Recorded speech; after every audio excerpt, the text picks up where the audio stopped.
maline, kokos, keks i bela čokolada. Pravo savršenstvo od kolača.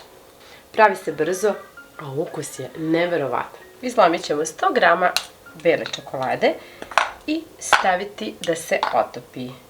Ja ću otopiti na pari, možete to uraditi i u mikrotalasnoj.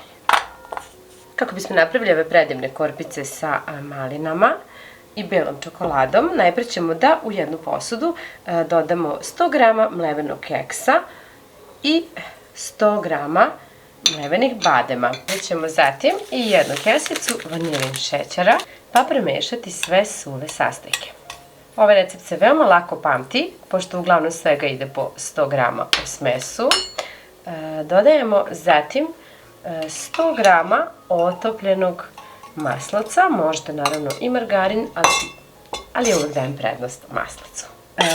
Zatim 100 grama bele čokolade za otopljene. Belu čokoladu koristim za kuvanje i ovde sam pripremila 50 ml soka od pomoranđe.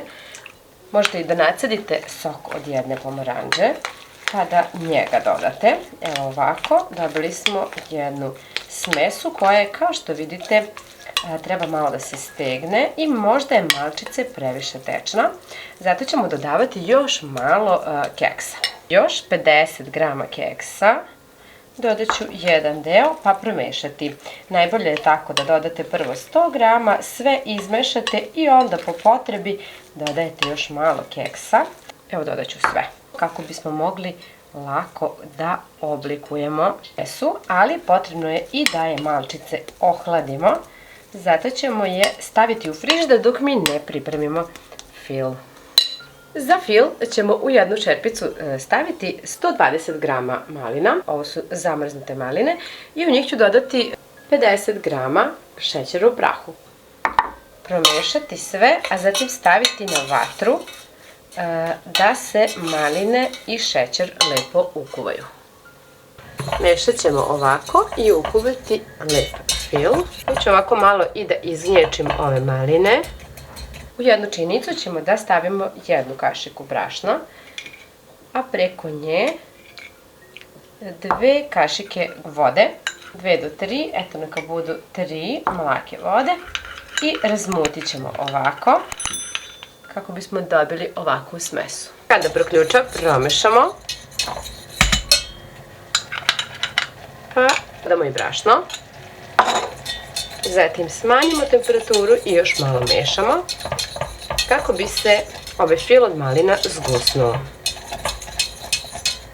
Kao što vidite, fil se blago zgusnuo. Ugasit ću ga i ostaviti par minuta da se ohladi. Dok se fil hladi, pre nego što napravimo ove korpice, mi ćemo da pripremimo još 50 grama bele čokolade i otopimo, takođe otopam na pari. U jedan tanjer ću sipati malo kokosovog brašna, otprilike nekih 50 grama će biti sasvim dovoljno. Nakon što se smesa stegla u zamrzivaču, uzimat ćemo ovako, kreirati kuglice. Kada napravimo lopticu, malo ćemo da je ovako spljoštimo. Kao što vidite, smesa se jako lepo oblikuje. Ja inače koristim ovako jednu malu oklagijicu. Ako negde pukne, samo popravite.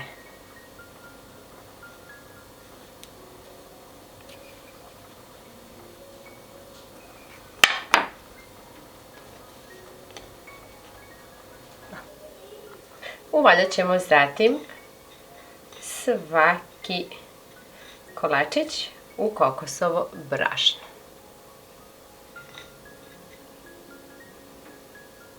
Dok sam oblikovala i uvaljala korpice, fil od malina mi se lepo prohladio, pa sam ga stavila u poslastičarsku kesu i sada ću da nafilujem ovako, da svuda dodam pomalo ovog predivnog osvežavajućeg fila od maline.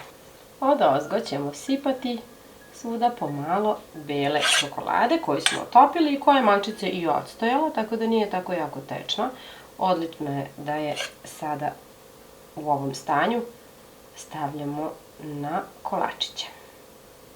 Uz pomoć čačkalice možete da promešate. Jako se brzo hlade ovi kolačići, tako da evo, bukvalno mogu odmah da se jedu. Pogledajte koliko su oni lepi. Problem kod ovog kolača jeste što ne možete da se zaustavite na jednom. Hvala vam što ste gledali ovaj video, puno vas pozdravljam, ćao!